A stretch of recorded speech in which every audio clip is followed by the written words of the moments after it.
How's your mother? How's your mother? Oh my goodness. It's me, Kendra Cunningham, your host here at How's Your Mother. Thanks so much for tuning in. I'm really excited about the guest we have this week. I guess I should say this month. It's turning into a monthly podcast. A dear friend for a long time, Negin Farsad, who we co-produced Comedy School Dropout for years with Becky Yamamoto. And she's here in New York. And it's just so funny how you know somebody for so long and do shows with them and go out to eat with them and hang out on their patio, and you don't realize how little you know about them. That actually sounds kind of creepy. But you're going to love this interview. Before we get to the interview, the meat of the podcast, I just want to say, how you guys doing? Listen, it is July 12th as I record this, and that means it is 2 days after the new moon in Cancer. Don't worry, I'm not turning into a total astrology lady, but I just want you guys to know, maybe you don't know. I don't know. I don't know what you don't know. I, prior to the pandemic, was teaching a comedy writing workshop for women. I am a addict to taking classes myself. All my life, I've always been, I feel like I'm always enrolled in some sort of a class, whether it has to do with writing, performing. Sometimes it's over the pandemic. I did astrology, tarot card readings, singing. Right now, I'm really want to do a course in like intuition, or even like debate or negotiation. But I'm not taking any classes until after I'm filming my solo show, July 29th, shameless plug. July 29th, it's a Thursday at 7 p.m. at Don't Tell Mama. If you're in New York, please come out. It's going to be really fun. We're going to do a live taping. It's going to be probably the last time I do the show, at least in New York. Yeah, so come out. But my point is, the reason why I even started saying all that stuff is because one of the things that I like about the new moon and all that stuff is that a lot of these people that I listen to and different things that I read, they give you little writing prompts or things to think about. And I'd like to give those two to you that I got from the Cosmic Calling. One is, how would you do things differently if you believed you didn't have to push yourself to the edge of your energy to be successful? I mean, I think that's a big one, especially living in New York. I think everyone is always just running on empty, trying to do everything that they possibly can. And the next one is, how would you do things differently if you were prioritizing your personal life over career? Wow. That one took me a while. I mean, I think it kind of went in tandem with the first one because I tend to not do enough stuff that I really like doing. And, sometimes I'm embarrassed to admit, but I like doing nothing, more so than people might think. It's nice to wake up late and have coffee and sit on the porch and write and read and not be conscious of time. So very eager to get back in vacation mode and go somewhere. It's one of the things that I love to do is get out of New York, go to a beachy town. Even if I go to another city, I still have yet to been to Prague or Croatia. I want to go to both those places. There's a lot of places I want to go. Blah, blah, blah. I'll stop. Listen, guys, I have gotten back into the performing thing. I just got back. I was at the Borgata for a week. I got 2 shows this weekend. Actually, tomorrow night, I don't know if this will be out in time, July 13th, I'll be at QED in Astoria. Saturday, I'm going to be at the Tiny Cupboard. Sunday, I'm going to be at Gotham Comedy Club. Saturday, July 24th, I'm going to be at the Kate in Old Saybrook, Connecticut. It's the Katharine Hepburn Theater, which is a really cool venue. So if you live somewhere around there, please come out to that show. But most importantly, July 29th, come to that show. It's at Don't Tell Mama. If you just Google me, Kendra Cunningham, or go to my Instagram at the other Kendra, it's all in the link tree. What else can I tell you? I just recently, I have to watch it. I only caught the end of it, but it's an old movie, apparently.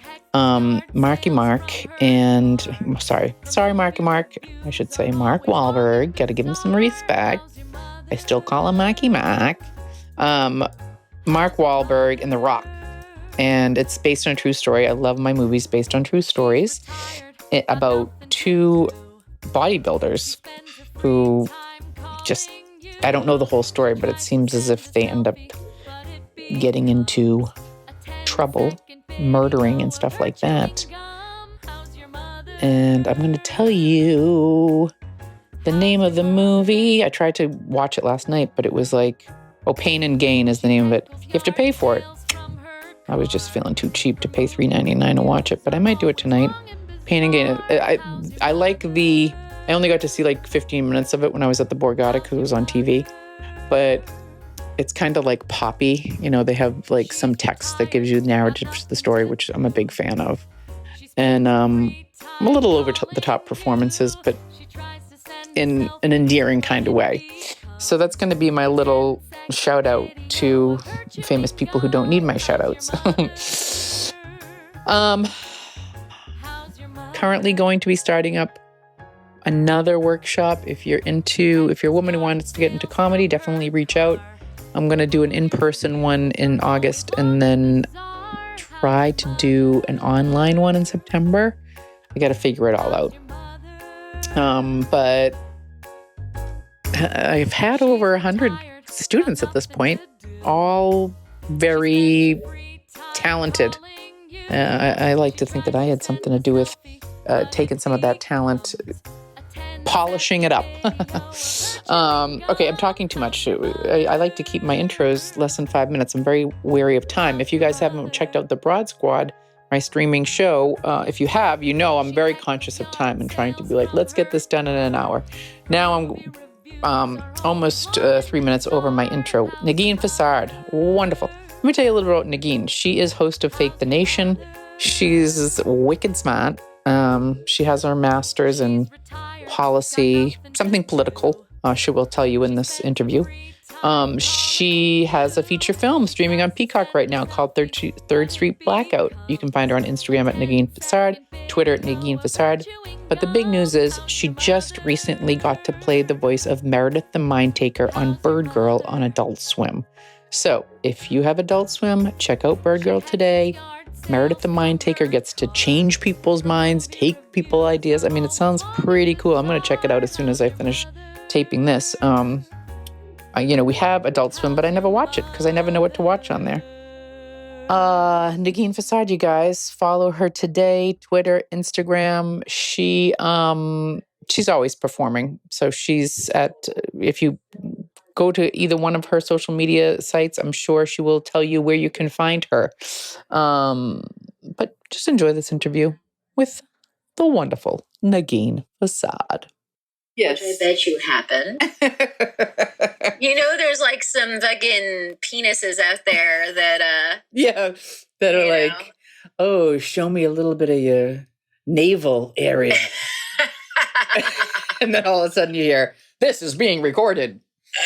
Negin Farsad, how are you? Hello. It's so nice Kendra, I'm so happy to see you. I know. I can't believe it. It's funny, I really do take things for granted because I used to see you, almost on a weekly basis. Yeah. And now I haven't seen you in forever. And it's like, wow, it's crazy. It's crazy. Basically, all of like the entire bucket of comedian friendships, which is a very important bucket of friendships for me, was totally put on pause because it is. I think a lot of us took it for granted. They were just like, I just see them. Right. Like that's how we keep in touch because I just run into them. I see them. We do shows. It's very organic. We don't have to work at it. Like it just exists. That's so true. And I feel like, I don't know about you, but like, I feel like I have I have people that are my friends in comedy, that are, yeah, you're right. Like the friendships are different because the friends that you have outside of comedy, you're kind of like, do you want to meet and have like a cup of coffee? And exactly. A lot of times, it's like a whole, calendar based ordeal. Yes, right, exactly. Right. But I miss you. I miss seeing you. I'm happy to see your face. Yeah, and I'm really excited. So much. We were just prior to hitting the record button, we were just talking about Negin's show that you just had at Caveat, and that was a whopping success. And I love that venue. Oh man, it was. Can I just tell you, like, it was maybe the second week that venues could kind of be full capacity with a vaccine passport and blah blah blah blah blah. And it was, it's a venue any comedian in New York performed in like 700 times, and it just feels like home, going to a place like that. Yeah. And the audiences, it felt like, just this crazy release for everyone to be there. Everyone was maskless because they were doing vaccine passports. And it was just like really joyous. Like you've actually, and I'd say for a number of people, it's like the first show that they saw since the pandemic. And I mean, from I would say half of the audience, it was the first show they had seen. So they brought that vibe with them. Oh, that's so where you're fun. Just like, oh my God, like that titillation, the like, ooh, other people, flirtation. Like they were just having one too many drinks. They were just, I mean, it was a really good time. But that's the feeling. I mean, I was coming back from a gig the other night at New York Comedy Club, and I walked by a few bars and clubs, and I just saw lines of people waiting at the door because, Kendra, these people need to get their dicks wet. You know what I mean? And they are just like waiting. And it's funny because they weren't being carded. They were being vaccine passported. And so it's just like all these horny 20-somethings standing in line at the bar to prove their vaccination status and get in there, make out with a stranger. I was like, I've never had more respect for 20-somethings as I do now. I love it. I love it. Now, I have to ask, what did you wear? Because you always look nice. You always have something stylish on. I actually wore this like those like really those traditional Mexican kind of embroidered shirts. Yeah, I wore one of those just so I could just be ethnic on ethnic, like Iranian American Muslim lady wearing Mexican shirt, confusing multiculturalism everywhere. So yeah, what color? A look. It was black, but it had like 12,000 colored flowers on it, right? Different primary colors. You know me, Kendra. I know you. You always throw on some colors. You do, and you always look fabulous. You usually, thank you. I feel like I think of you as more of a dress person than anything else.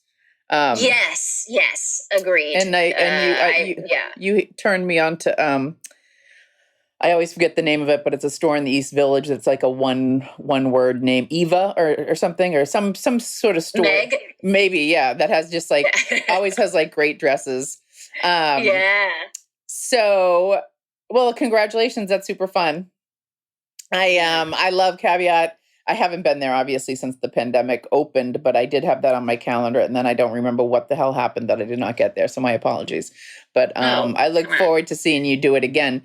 So we've known each other more times. I feel like we've known each other for I don't know how many years, but I met you originally at Beauty Bar, and you were doing the comedy school dropout with other people.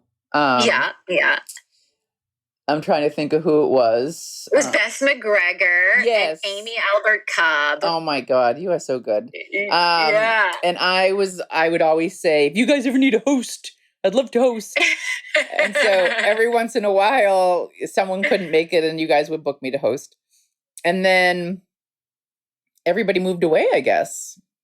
Well, this funny thing happened with Comedy School Dropout has this little piece in comedy history, which is that everybody who ran that show at Beauty Bar for, I don't even know how many years. How many years did we do that show? That show was there, I think, in total like 8 or 9 years, something crazy. Yes, I would say so too. Yeah, and everyone who was involved with that show ended up falling in love and then getting married. And it's not like they left comedy or whatever, but they maybe went to Beth McGregor ended up in London. Yep. Amy Albert Cobb ended up in Los Angeles. And so, so Becky Yamamoto also ended up, falling in love and getting married, moving back to Los Angeles, where she was originally from. So it's like, it was like, if you're going to be a part of the, on the, producing team of the show, you will fall in love and get married. It was just the side benefit. I love it. I love it. That's a good, that's a good premise for a TV show, by the way. I think we just pitched it and it is getting made. There it is. I hope they cast us in the story of our lives. No, can I be cast as Kendra Cunningham? I love that. Can I tell you one time at this bar that I worked at, one of the girls who was younger than me, we were having a Halloween party, and she goes, "I'm going to dress like you." And I was like, that's not a compliment, by the way. It's kind of like, I don't want to know any more about that thought. Well, what's funny is I was on the cast. I was in the set of High Maintenance because I did a couple of episodes of High Maintenance on HBO. It's not a big deal. I don't mean to drop my credits. But I did a couple of episodes of High Maintenance, and I happened to be there on... We shot a few days, whatever. I happened to be there on one of the days where you picked a different person on the crew to dress like them. And so it was like it was like a costume day. Oh my God, that's crazy.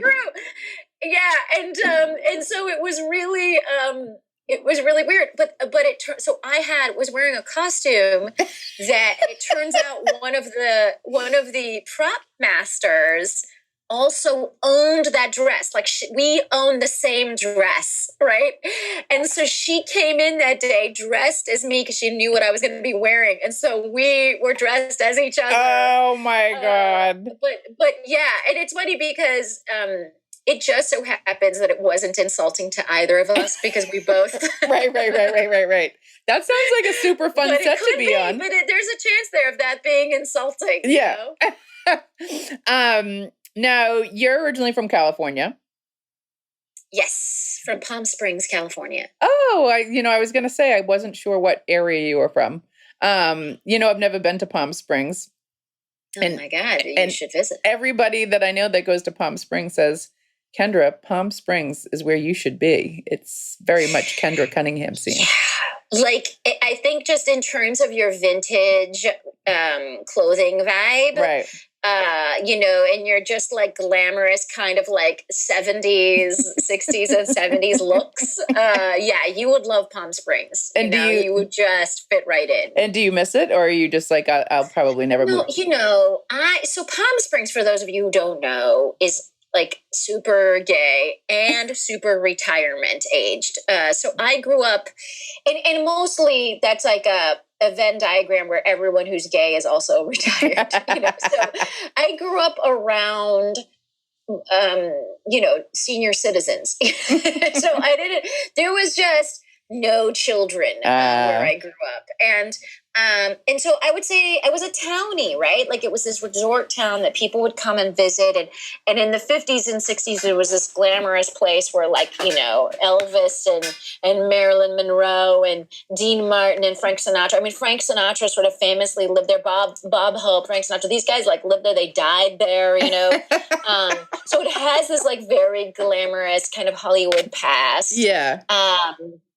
And I just didn't appreciate any of that. Like growing up, I just, and now it's got this kind of hipster LA thing going for it as well. And I grew up, it's also really known for modern houses, these kind of beautiful 1950s architectural wonders. And I grew up in one of those modern houses, which like at the time, nobody cared it's not like it was expensive. It was just, it existed. Like nobody cared. And I grew up in one of them and I was just like, okay, whatever, I always just thought, why doesn't my neighborhood look like the neighborhood of like Tom Hanks and Big? Right. You know, why doesn't it look like that with the bicycles and the shrubs and the trees? Like, you know, and it's funny because to me, honestly, those movies look like fake, because I just thought real life is about dirt, palm trees, and cacti, you know? And so I just didn't appreciate that Palm Springs was interesting in any way when I was living there, and I was desperate to leave, and I thought it was the armpit of America. I really didn't know it was not the armpit of America. It's actually a quite lovely part of America, but I was desperate to leave and go to the Northeast, and I thought everything was in the Northeast, you know? Right.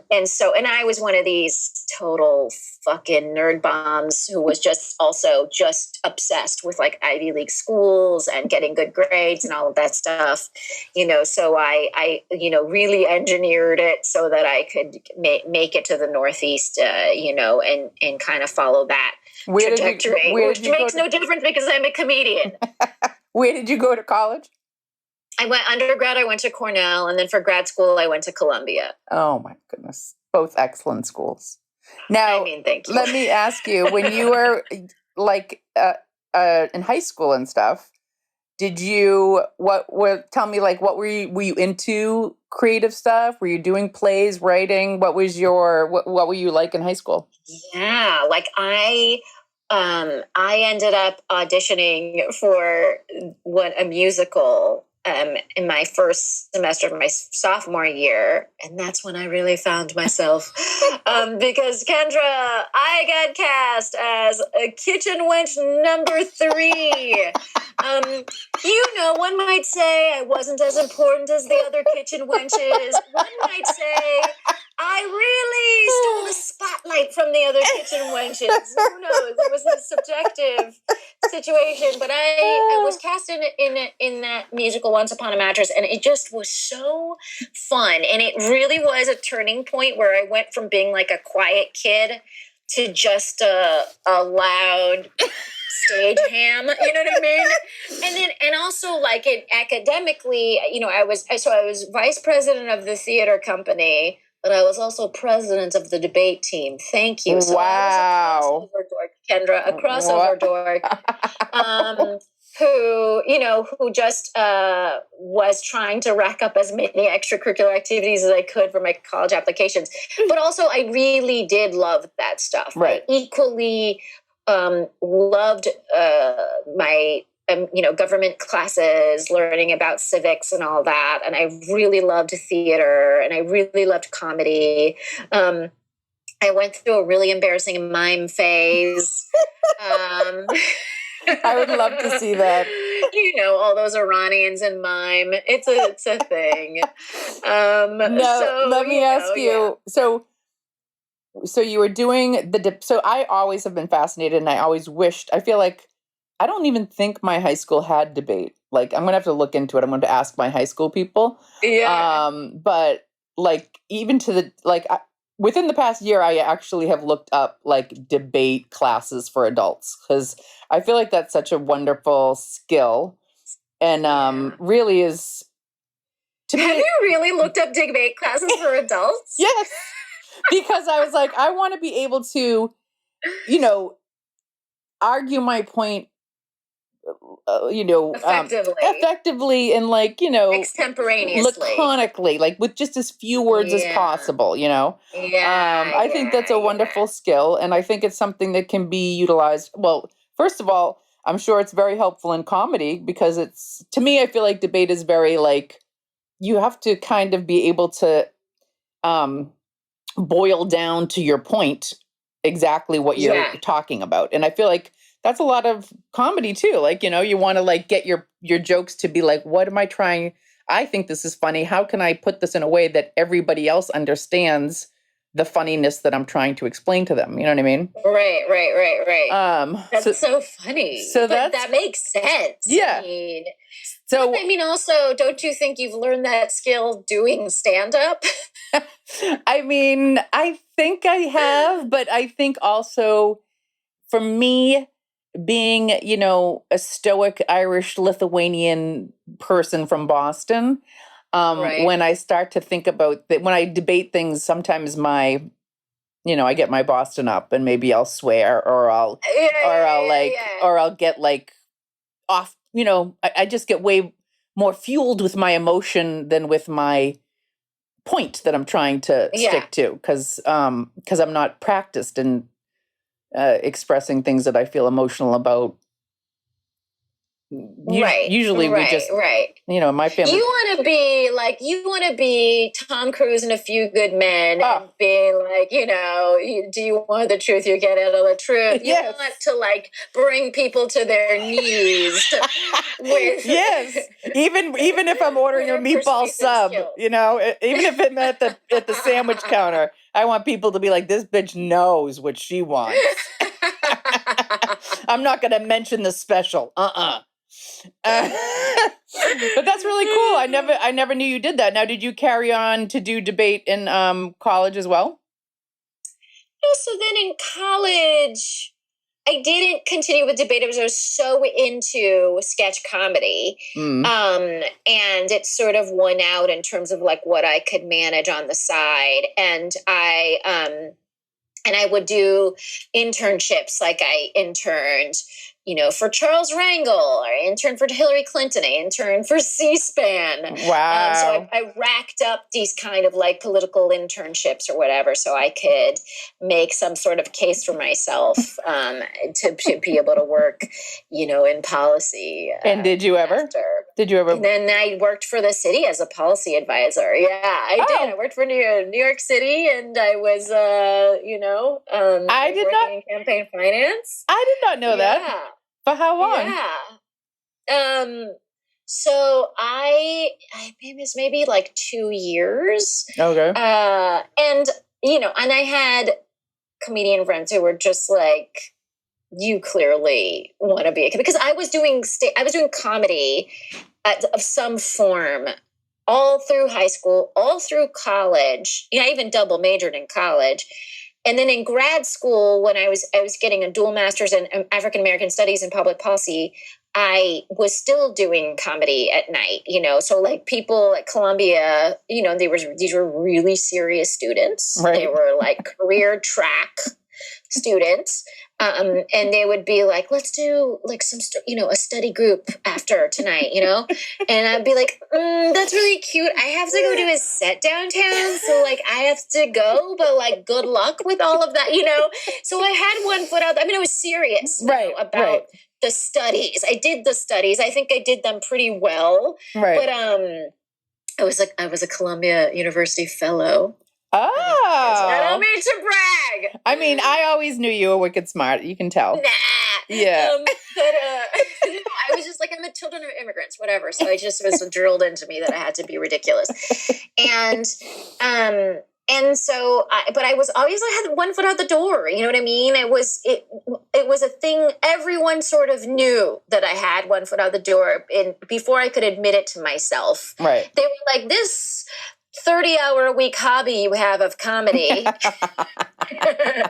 has taken over your life, and it was really hard. I mean, like, I don't know if there was like a moment that you were like, I'm going to be a full-time comedian. Like I think it's really scary for a person to just be like, this is going to be my focus. Like I may make money in other ways or whatever. Right, but when people ask me what I do, right. No, it is.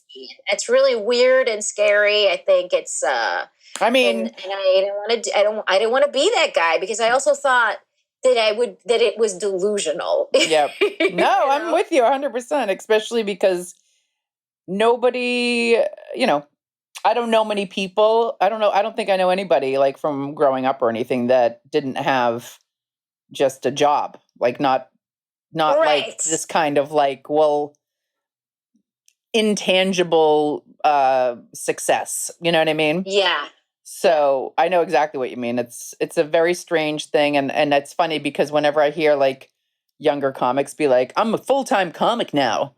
I'm like, first of all, it's hard to make comedy your full-time job. Like really technically you can only work so many hours, Yeah. And second of all, I'm like, it's okay to have it's so okay to have other ways to make money. It doesn't make you any less of a comic. There's plenty of comics out there who work full time and still are very funny. You know what I mean?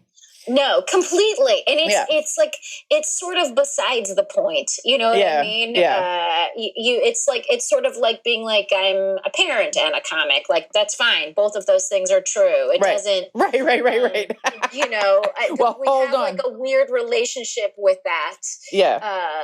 You know, and it's silly. Totally. Now, let me ask you, your now, are you like the funny one in your family? Do you think, does your mom, dad, brother, it's just you and your brother, right? Yeah. Okay. So my brother's 13 years older than me. So there was always, like, he wasn't around. Like, when Right. he went to college when I was like 4. Right.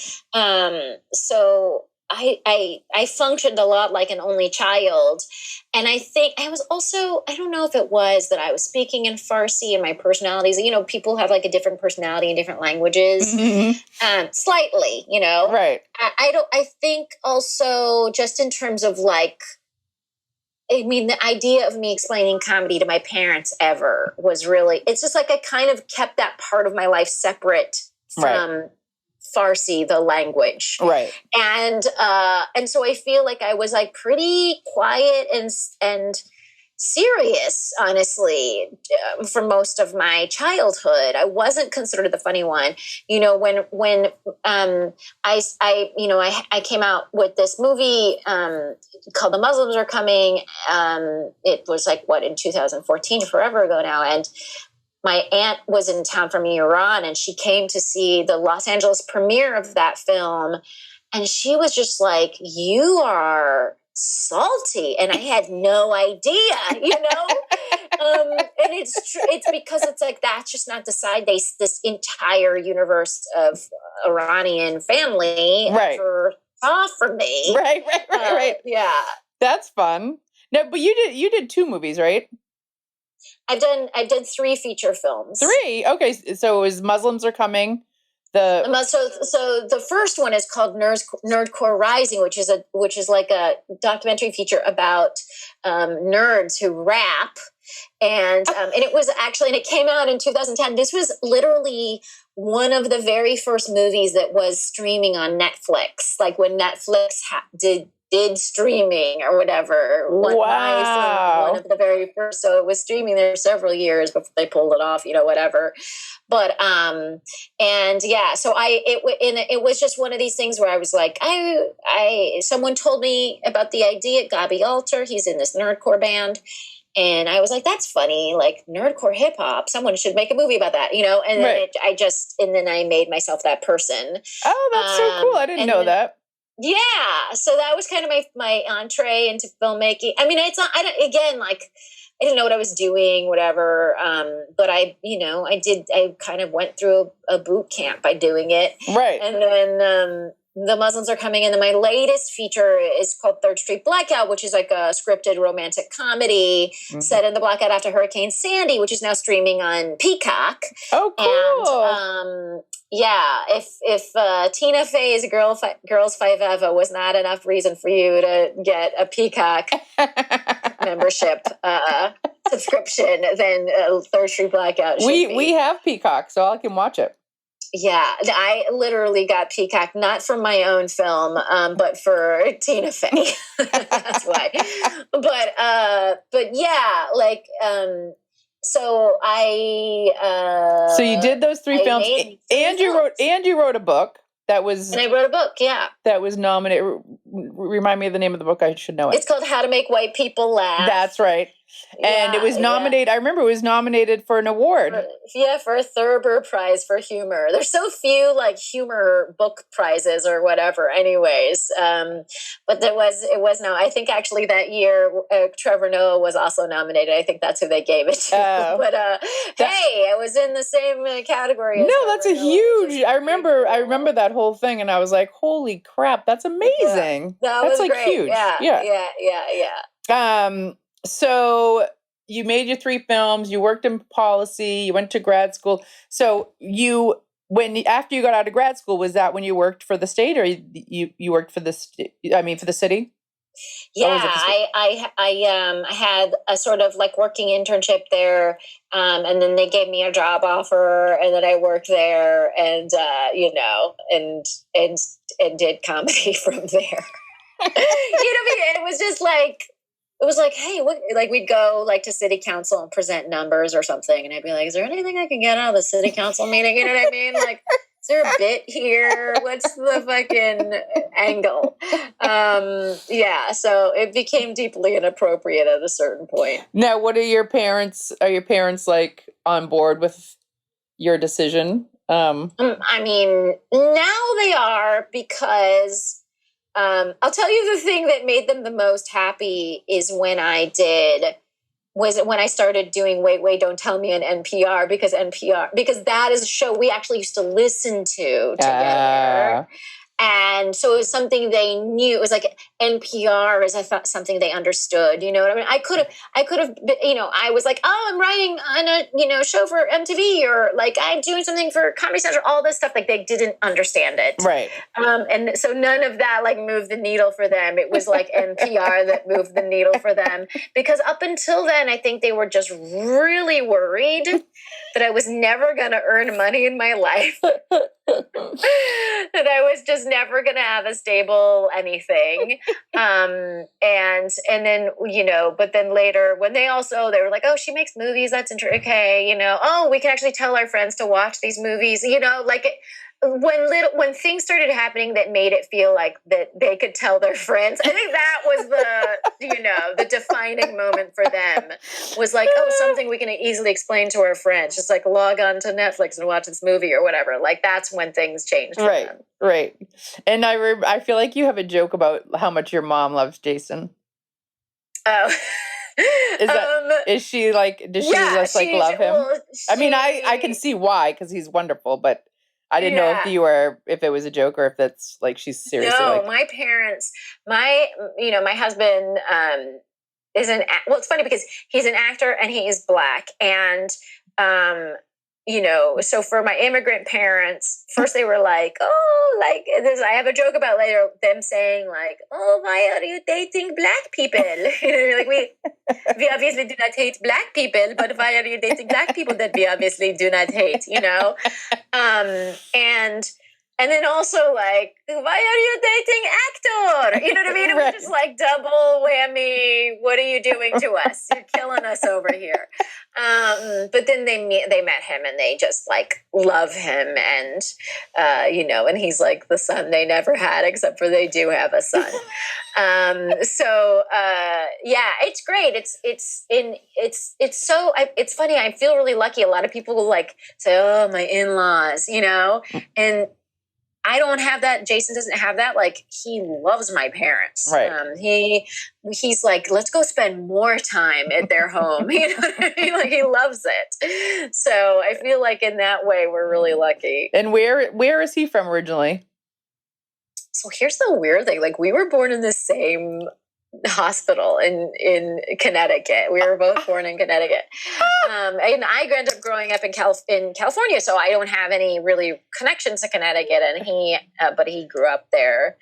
Cool. And then we found each other years later. No, why were you born were your parents living in Connecticut? Because my dad was he was part of the like brain drain from the Middle Eastern countries, and from a lot of like brown and Black countries around the world, especially in the 70s and 80s. There was this brain drain phenomenon, which still happens, where really smart people would become doctors here, engineers here. And my dad was just one of these people. He wanted to go into, cardiovascular and thoracic surgery. And he knew in Iran that if he wanted to do that, and this was like in the 70s, he had to come to America. So that's how I ended up being born in America, because cool. Him and my mom came to do his residency at Yale.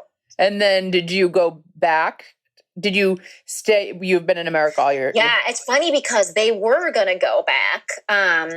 And even though I was born here, they were like, okay, our lives are there. And it turns out I actually had like crazy like medical problems when I was a baby. I don't remember it. But I had like crazy asthma and stuff like that as a baby. And they were like, oh, you can't take this child to Tehran because it's like one of the most polluted cities in the world. And she won't, be able to breathe well. so they were like, oh, I guess we'll stay for that reason then, So, hey, my childhood asthma really paid off. That is hysterical. Oh my God, that's wild. You changed the course of the history for your whole family. Isn't that crazy? Yeah. I wouldn't have been this American person if I didn't have childhood asthma. What? So weird. I mean, that story could have gone a whole different way. They could have been like, we're going. She'll survive. And you could have been this like sickly lady. Yeah. We would have had a whole different Negin on our hands. Yeah. I can't even imagine. A very much more repressed Negin. Well, listen, I have to say, I haven't been on social media that much lately, but during the course of the pandemic, I feel like you really did a lot of really cool like videos on Instagram and stuff. Super fun. And do you think that Kendra, I joined TikTok. Okay. Don't bury the lead here. I think the people need to know. I'm on TikTok. Are you active? Hold your pants on. It's funny because the last 2 or 3 weeks I've basically been inactive on all social media just because I've just had too many deadlines and things going on or whatever. But in fits and starts, I am active, Well, it's It's funny. It feels, I don't know what your relationship was to social media during the pandemic, but for me, it was just like, I guess if I can't do stand up, I'll do this a little bit, Yeah. No, I definitely feel like, so Sean and I did a couple of short horror films during the pandemic. Oh my God. So that was fun. And I think during the pandemic, I think I made a better relationship with social media for my own personal, like, I feel like I go in periods of being like, I hate that I have to do this, you know what I mean, about social media. But I think I kind of like made amends with social media during the pandemic. Like I was like, all right, I can use this and not be like a slave to it and not. But still for me now, I still have days where I'm like, I just can't do it today. I think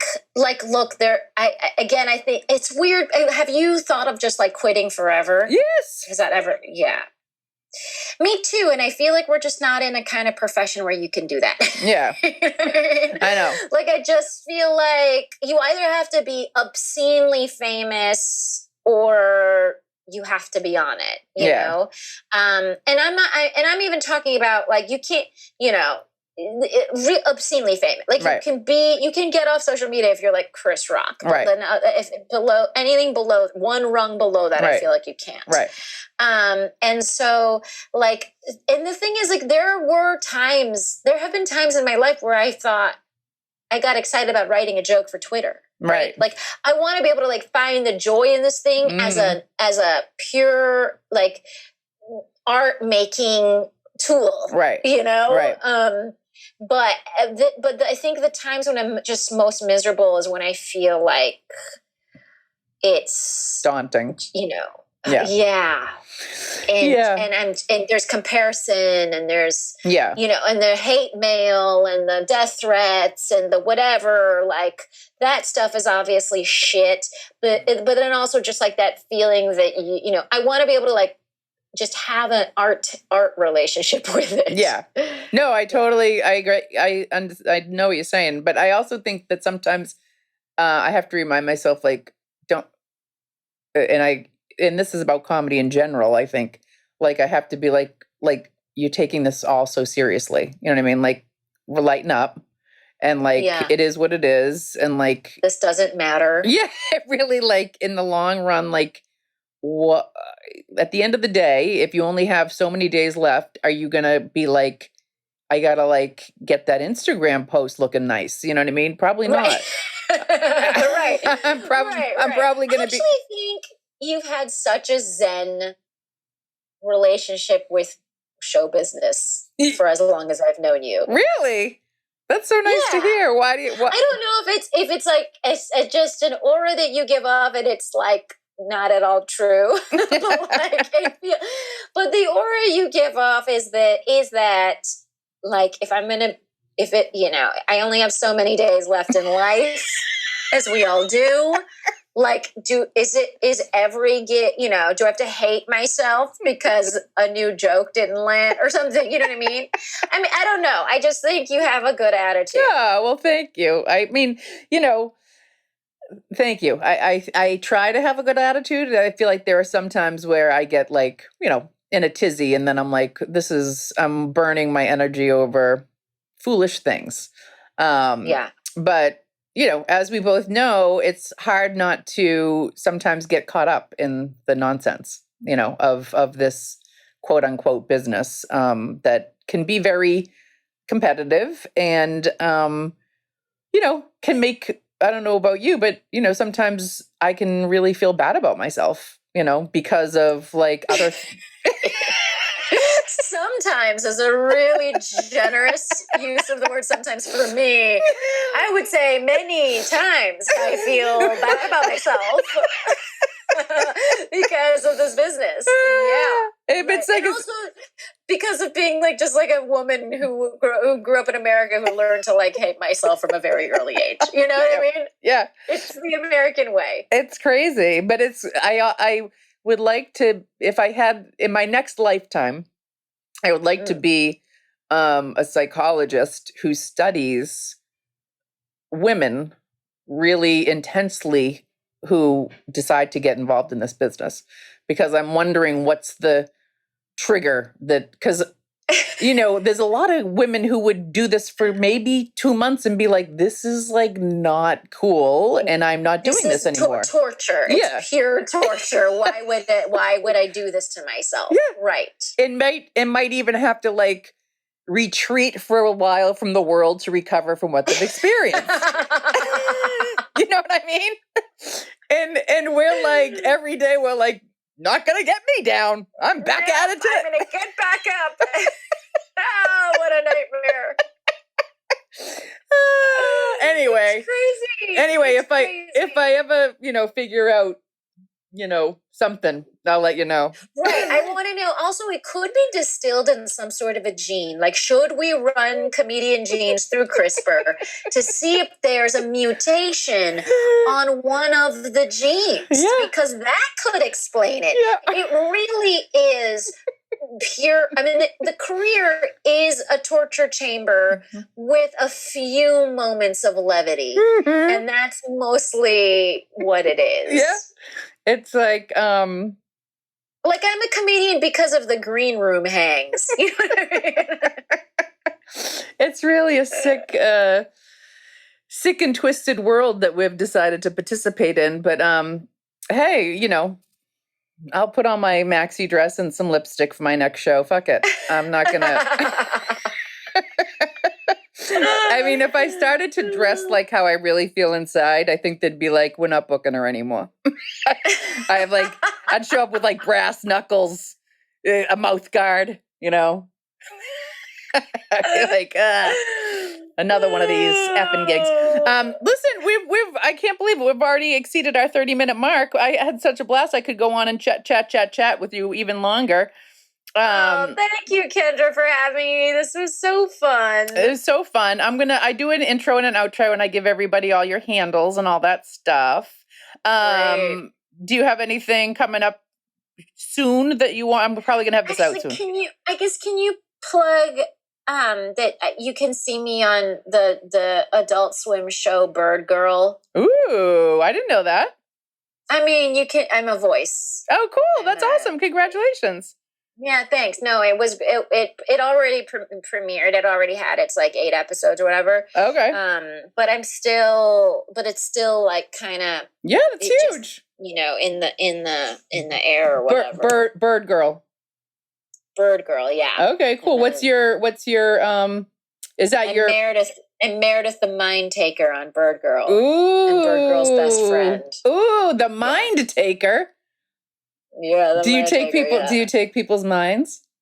Yeah. I take people's minds. I change their minds. I infect them with other ideas. I'm very powerful on that show. Oh, that's really cool. I'll watch it. We have Adult Swim. Oh, yeah. It's like really, the Adult Swim oeuvre. It's like wacky and ridiculous and funny, and it has, generally nothing to do with anything. I love that. So it's just fun. It's just fun. And I think it really, like, the pilot, said a lot of stuff, but then once it hits the second episode, I feel like is just running. Right. Okay. Awesome. Well, thank you so much. Don't hang. I'm going to turn the recording off, but don't hang up because I want to say bye. Okay. Oh, you guys are so nice. You listened to the whole thing. You're waiting for the end. Listen, that was Negin Farsad. As I said, she is the host of Fake the Nation. You can find her on Instagram and Twitter at Negin Farsad, NEGIN FARSAD. Her feature film, Third Street Blackout, is streaming on Peacock. And most importantly, she is the voice of Meredith, the Mind Taker, on Bird Girl on Adult Swim. Go watch it right now. Follow her, support her, give her your love. And give me some love too. If you don't follow me already, I'm on Instagram at The Other Kendra, Twitter at The Other Kendra. Please come see me July 29th at Don't Tell Mama, 7 p.m. All that information can be found simply by a simple Google search. Or you can go to my Instagram, and I have a Linktree account that you can hit and see all my shows that also have all links to buy tickets or make reservations or whatever you need to do. Yeah, that's it. This is Kendra Cunningham. This has been How's Your Mother? And you have been so attentive and just the best listener. So thank you so much.